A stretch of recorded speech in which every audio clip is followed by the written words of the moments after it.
এই বগুড়ার নন্দীগ্রামের মাহফিলটা সারা পৃথিবীতে ছড়িয়ে যাবে। অনেকগুলো মিডিয়া এসেছে এখানে। আল্লাহর নামে 3টা তাকবীর দিব, তাকবীর দিয়ে মঞ্চটা কাঁপানো যাবে। দেখেন কেউ যেন খুঁটি না ধরে, আবার খুঁটি দিয়ে নাড়াচাড়া যেন না করে। সবাই রেডি তো? সবাই তাকবীর দিয়ে কাঁপাতে পারবেন তো? সবাই একসাথে 3টা তাকবীর দিব। সবাই রেডি হন? লিল্লাহি তাকবীর। কই কাঁপছে? কাঁপে না। লিল্লাহি তাকবীর। হয়েছে কিছুটা, আরেকটু জোরে। লিল্লাহি তাকবীর। আল্লাহ তাকবীর গুলাকে কবুল করো, তাকবীর গুলাকে নাজাতের ওসিলা বানিয়ে দাও। এই তাকবীর গুলাই আমাদের সম্পদ, এগুলাই আমাদের সম্বল।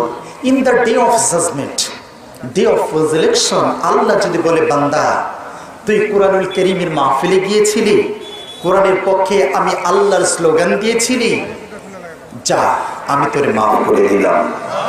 এই মাপের ঘোষণা যদি আমরা পাই, আমাদের আর কিছু লাগবে?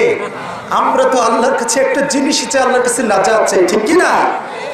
আর কিছু যে চাই না আমি, চাই যে নাজাত।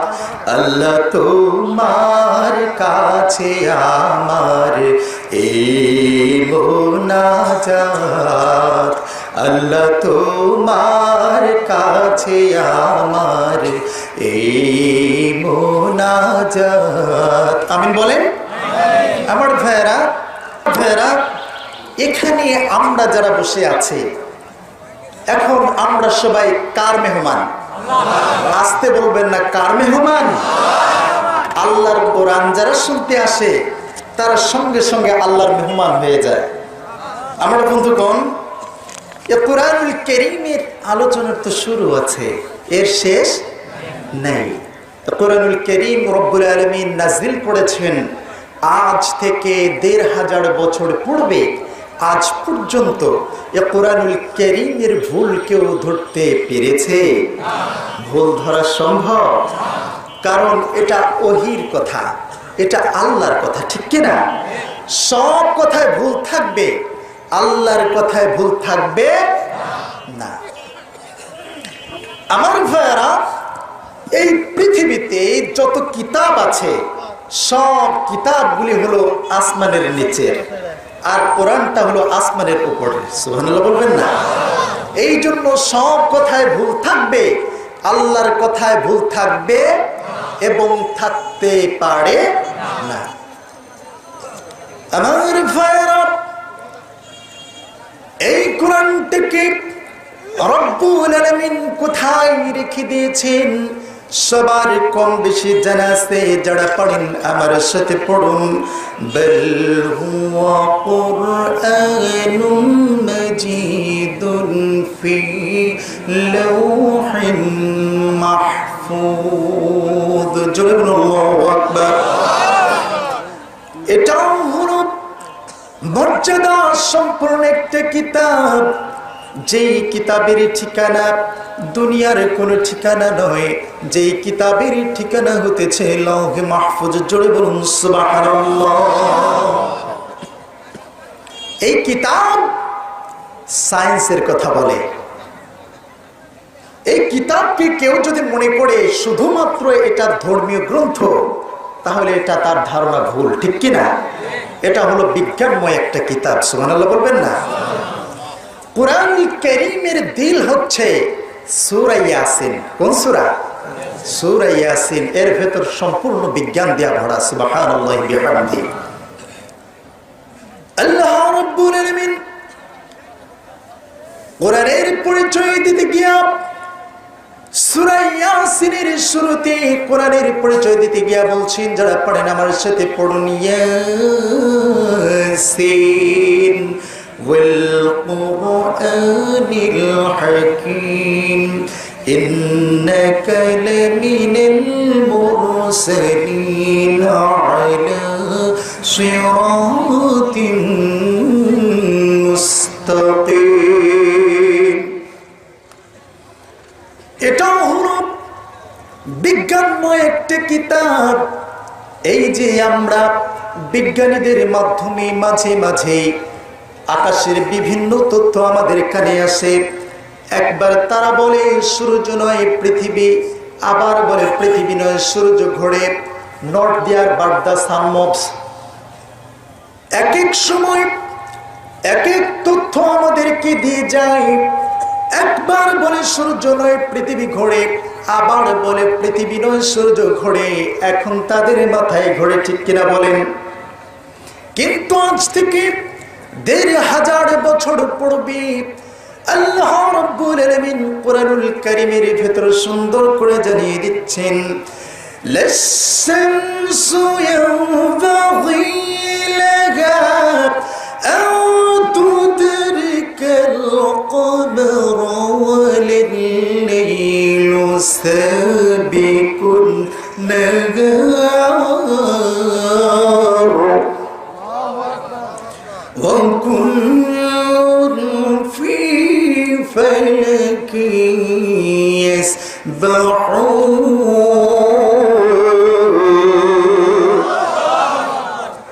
আল্লাহ রাব্বুল আলামিন বলছেন, সূর্যের পক্ষে সম্ভব নয় চন্দ্রকে টপকে যায়, চন্দ্রের পক্ষে সম্ভব নয় সূর্যকে টপকে যায়, রাতের পক্ষে সম্ভব নয় দিবসকে অতিক্রম করে, দিবসের পক্ষে সম্ভব নয় রাতকে অতিক্রম করে। যার যার নিজ নিজ কক্ষ পথে পরিভ্রমণ করছে কার ইশারায়? আসতে বলবেন না, কার ইশারায়? সে আল্লাহ রাব্বুল আলামিন বলছেন, এই কোরআনটাকে তোমরা মেনে নাও, এই কোরআনের জ্ঞান তুমি অর্জন করে নাও। আর এই কোরআনের ইত্তেবা তোমরা যদি করো, আর তাও যদি পূর্ণাঙ্গ হয়ে যায়, ফামান তাবিআ হুদায়া ফালা খাউফুন আলাইহিম ওয়ালা হুম ইয়াহজানুন।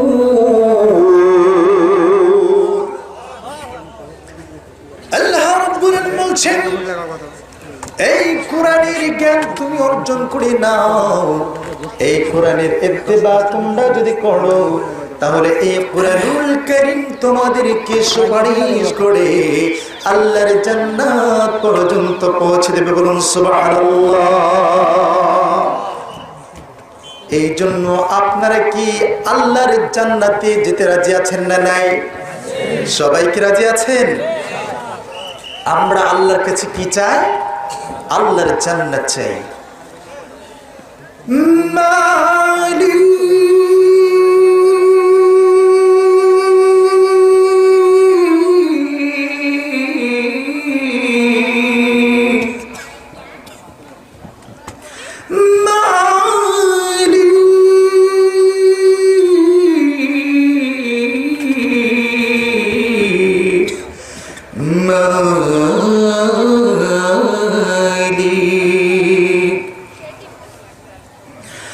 মালিক তুমি জান্নাতি, তোমার কাছে আমায় একটি ঘর বানিয়ে দিও, একটি ঘর বানিয়ে দিও। আমিন বলেন। যে বিভীষিকাময় মহাদিনে তোমার প্রতিবেশী করে নিও, মালিক তুমি জান্নাতি, তোমার কাছে আমায় একটি ঘর বানিয়ে দিও, একটি ঘর বানিয়ে দিও। আমিন বলেন। বলছিলাম কোরআন হলো বিজ্ঞানময় একটা কিতাব। এই যে বিজ্ঞানীরা আমাদেরকে বিভিন্ন তথ্য দিয়ে যায়, এই যে আকাশ দ্বীপ পরিভ্রমণ করছে একটা যানবাহন, এই যানবাহনের নাম কি? আসতে বলবেন না, যানবাহনের নাম কি? আওয়াজ দিতে হবে। বিমান, এরোপ্লেন। এই বিমান আবিষ্কারের তথ্য ইহুদি খ্রিস্টানেরা তারা নিয়েছে কোরআন থেকে, সুবহানাল্লাহ বলবেন না? এরপরে উপর থেকে যে নিক্ষেপ করতে হবে অ্যাটম বোমা, ক্ষেপণাস্ত্র, উপর থেকে যে বোমা নিক্ষেপ করতে হয়, এই তথ্য ইহুদি খ্রিস্টানেরা নিয়েছে কোরআন থেকে। আলহামদুলিল্লাহ বলেন। এরপরে পানির নিচ দিয়ে চলাচল করছে সাবমেরিন। এই সাবমেরিন আবিষ্কারের সকল তথ্য তারা নিয়েছে কোরআন থেকে। যে সময় ইহুদি খ্রিস্টানেরা কোরআন নিয়ে গবেষণা করে করে বিভিন্ন আধুনিক যন্ত্রপাতি আবিষ্কার করছে, ঠিক সেই সময় আমরা বাংলার মুসলমানেরা ফতোয়া নিয়ে ব্যস্ত হয়ে পড়েছে। ঠিক কিনা বলেন? আসতে বলেন কেন? ঠিক কিনা বলেন? আজকে ফতোয়া নিয়ে ব্যস্ত। এইগুলা নিয়ে আমার এলাকায় মার্ডার পর্যন্ত হয়েছে। আপনাদের এলাকায় কি হয় আমরা জানি না। এমন হয় ফতোয়া নিয়ে, নামাজ নিয়ে লাগে, নামাজ 8 রাকাত না 20 রাকাত, এরপরে নামাজের সূরা ফাতিহার সময় আমিন আসতে না জোরে, এরপরে মুনাজাত আছে না নাই। আজকে এইগুলা নিয়ে আমরা ব্যস্ত। ঠিক কিনা বলেন? আমার ভাইয়ারা, আজকে আমেরিকার সবচেয়ে বড় গবেষণা কেন্দ্র নাসা, মহাকাশ গবেষণা কেন্দ্র, তাদের মূল তত্ত্বের গবেষণার মূল কিতাব হলো কোরআনুল কারীম। আর একটু আসতে বলেন সুবহানাল্লাহ। যে সময় ইহুদি খ্রিস্টানেরা কোরআন নিয়ে গবেষণা করছে, সেই সময় আমাদের কোরআন নিয়ে কোনো চিন্তা নাই। আজকে কেমনে একজন মুসলমান আরেকজনের মুসলমানের পিছে লাগা যায়? ঠিক কিনা? আজকে কোরআনের ময়দানের পাখিদেরকে যারা উপরে উঠতে চাচ্ছে তাদেরকে দাবিয়ে দেওয়ার পায় তারা করছে। ঠিক কিনা? কিন্তু খ্রিস্টানেরা, ইহুদিরা তারা পরিকল্পনা করেছে, তাদের মেধাকে কাজে লেগে তারা আরো উপরে তুলে দিচ্ছে। আর আজকে আমরা বাংলার মুসলমানেরা আজকে আলেমদের বিরুদ্ধে লেগেছে। ঠিক কিনা বলেন? যাদের মাহফিলে লক্ষ লক্ষ শ্রোতা হাজির হয়, তাদের বিরুদ্ধে আমরা লেগেছি। ঠিক কিনা বলেন? আমার বন্ধুগণ, আল্লাহ রাব্বুল আলামিন কোরআনুল কারীমে তার নিজস্ব বিমানের কথা বলেছেন। আল্লাহ রাব্বুল আলামিন কোরআনুল কারীমের ভেতর সুন্দর করে তার নিজস্ব বিমানের কথা বলছেন। যারা পড়েন আমার সাথে পড়ুন। আলাম তারা কাইফা ফাআলা রাব্বুকা বিআসহাবিল ফিল আলাম ইয়াজআল কাইদাহুম ফি তাদলিল ওয়া أرسل عليهم طيرا أبابيل ترميهم بحجارة من سجيل فجعلهم كعصف مأكول. الله أكبر. আল্লাহ রাব্বুল আলামিন আমার রাসূলকে বলছেন, আমার রাসূল, আমি আপনার প্রভু, আপনার রব। আসহাবে ফিল যারা হস্তি বাহিনী, তাদের সাথে আমি কিরূপ আচরণ করেছিলাম। আল্লাহ রাব্বুল আলামিন তাদের সকল কৌশলগুলি ব্যর্থ করে দিয়েছিলেন, আর তাদের উপর ঝাঁকে ঝাঁকে আবাবিল নামক বিমান পাঠিয়ে দিয়েছে। সুবহানাল্লাহ। আল্লাহর বিমানের নাম কি? আসতে বলবেন না। আল্লাহর বিমানের নাম কি? আবাবিল। সম্রাট আব্রাহা ইয়েমেন থেকে যখন আসলো, কাবা ভাঙতে আসলো, এই সময় কাবার চাবি ছিল আমার নবীজির দাদা আব্দুল মুত্তালিবের হাতে। একজন এসে বলল, ও আব্দুল মুত্তালিব, আব্রাহা তো কাবা ভাঙতে আসতেছে, তো তোমার মতটা কি? এই সময় আব্দুল মুত্তালিব বললেন, কাবা ঘর নিয়ে আমার কোনো টেনশন নাই, বরঞ্চ তোমরা যে আমার সন্ত্রাসী কার্যকলাপ করে আমার ৭০টা উট অপহরণ করে নিয়ে গিয়েছো, আমি তো উটের মালিক, আমি কাবার মালিক নই, তোমরা আমার ৭০টা উট ফেরত দাও। এবার এই লোকটা বলছে, হাই রে বোকা মানুষ, কাবা ভাঙতে আসতেছে আব্রাহা, এইদিকে টেনশন নেই, সে তার উট নিয়ে ব্যস্ত। এবার আব্দুল মুত্তালিব কাবার ঘেরাও ধরে কেঁদে কেঁদে বলছে, আল্লাহ গো, আব্রাহা কাবা ভাঙতে আসতেছে, আজকে কাবা রক্ষার দায়িত্ব তোমার হাতেই দিয়ে দিলাম। হয়তোবা বলবেন আল্লাহর নাম তিনি কেমনে নিলেন? সেই সময়ে আল্লাহর কিছু একনিষ্ঠ গোলাম ছিলেন, একনিষ্ঠ বান্দা ছিলেন। বলুন তো দেখি, আমার নবীজির বাবার নাম কি ছিল? আব্দুল্লাহ।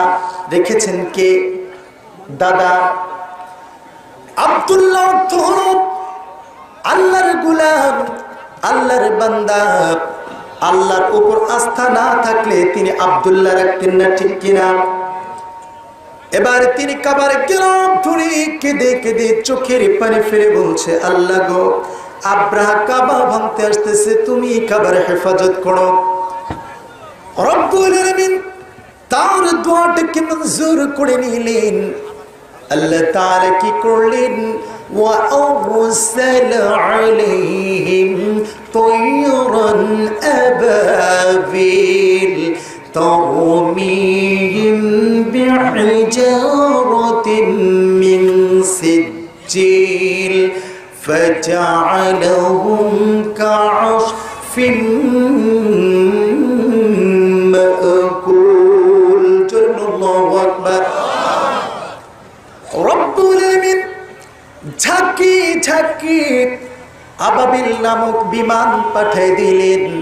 বলুন তো আল্লাহর বিমানের নাম কি? আসতে বলবেন না, নাম কি? আর এই বিমানগুলি সিজ্জিল নামক কোন কিতাবের ভেতর এসেছে দুইটা, তাফসীর ইবনে কাসিরের ভেতর এসেছে তিনটা। দুইটা তাদের দুই পায়ে আর একটা তাদের ছোটে। তিনটা করে বোমা তারা বহন করতে লাগলো। এই বোমার ওজন কেজিও নয়, মন নয়, সরিষার দানার চেয়ে ক্ষুদ্র ক্ষুদ্র। সুবহানাল্লাহ বলবেন।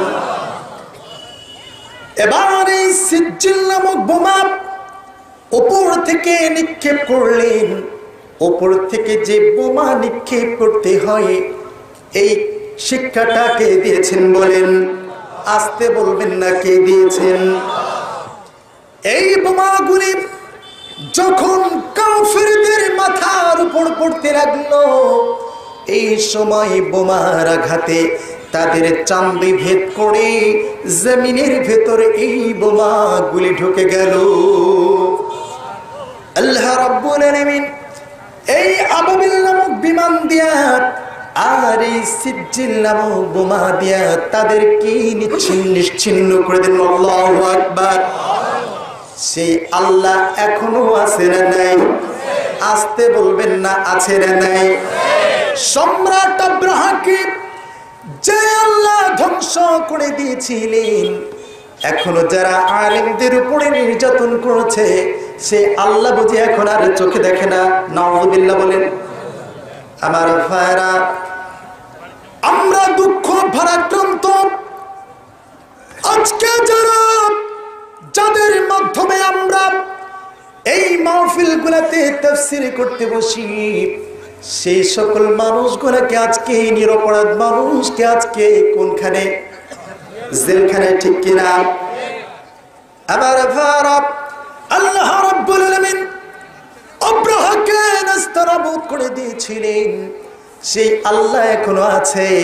বেশি বাড়াবাড়ি করো না। ফেরাউনের মতো সুটকি করে রেখে দেওয়ার ক্ষমতা রাখেন কে? আসতে বলবেন না, সকল ক্ষমতার মালিক কে? নাকি জনগণ? যে এই কথা বলবে সকল ক্ষমতার উৎস, সে হলো নাস্তিকের বাচ্চা। আসতে বলেন কেন? সকল ক্ষমতার মালিক হলো একজন, তিনি কে? আমার ভাইরা, সকল ক্ষমতার উৎস হলেন একমাত্র আল্লাহ রাব্বুল আলামিন। আসমানের মালিক কে? জমিনের মালিক কে? আমাদের হায়াতের মালিক কে?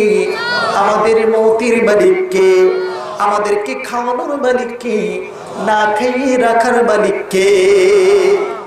এতই যদি ক্ষমতা, যখন আপনি হেলিকপ্টারে 27 পাক দিয়েছিলেন, হেলিকপ্টার ল্যান্ড করতে পারছিল না, তখন কেন আল্লাহর ডেকেছিলেন? যদি আপনার ক্ষমতা এতই হয়ে থাকে তাহলে কোথায় গেল আপনার ক্ষমতা, ঠিক কিনা? যদি ওই পাশে একটা টায়ার বাস্ট হয় তাহলে ছিঁড়ে দৌড় মারেন, আসে না নাই? তাহলে কেমনে বললেন আমরাই হলাম সকল ক্ষমতার উৎস? নাউযুবিল্লাহ বলেন। কেউ বেজার হচ্ছে না তো? আস্তে আস্তে সব কথা বলবো, শুনতে রাজি আছেন? আমার ভাইরা, এই কাবার মালিক রব্বুল আলামিন বিশ্ব নবীর উপর কোরআন দিয়েছেন, সুবহানাল্লাহ বলবেন না? আর সূরা কাউসার সম্পূর্ণ আমার নবীজির জন্য আল্লাহ তাআলা দিয়েছেন, সুবহানাল্লাহ বলবেন না? আমি আলোচনার শুরুতে কোরআনুল কারীমের সবচেয়ে ছোট সূরা সূরা কাউসার থেকে 3টি আয়াত আপনাদের সামনে তেলাওয়াত করেছি। এই আয়াত 3টিকে সামনে করে কিছু কথা বলবো। আপনারা সবাই কি শুনতে রাজি আছেন? সবাই বলুন ইনশাআল্লাহ। আমার ভাইরা, কোরআন শোনারও কিন্তু একটা আদব আছে। কোরআন শোনার আদব হলো কি? রব্বুল আলামিন কোরআনুল কারীমের ভিতর বলছেন কেমনে তোমরা কোরআন শুনবা। আল্লাহ রব্বুল আলামিন সুন্দর করে বলছেন ওয়া ইযা কুরিয়াল কুরআন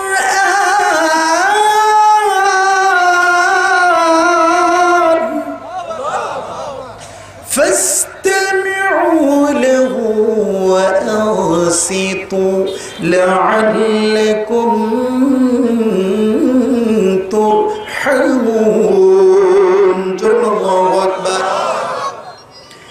আর যখন তোমাদের সামনে কুরআনুল কারীম তেলাওয়াত করা হয় তখন তোমরা চুপ করে মনোযোগ সহকারে আল্লাহর কোরআন শুনতে থাকো।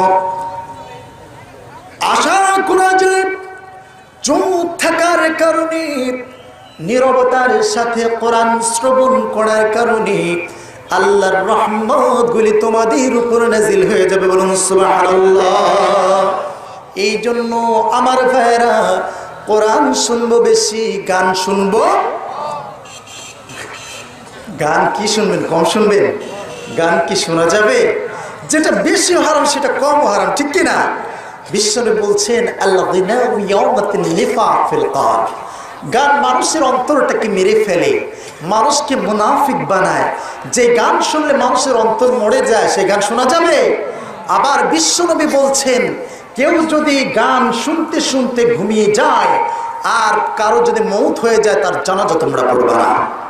কত বড় কথা বলেছেন। এমন কিছু শ্রেণীর লোক আছে না, টেলিভিশন দেখতে দেখতে, উলঙ্গ পোড়া নাচ দেখতে দেখতে ঘুমিয়ে যায়। টেলিভিশন চলে মাগার ঘুম চলে, ঠিক কিনা?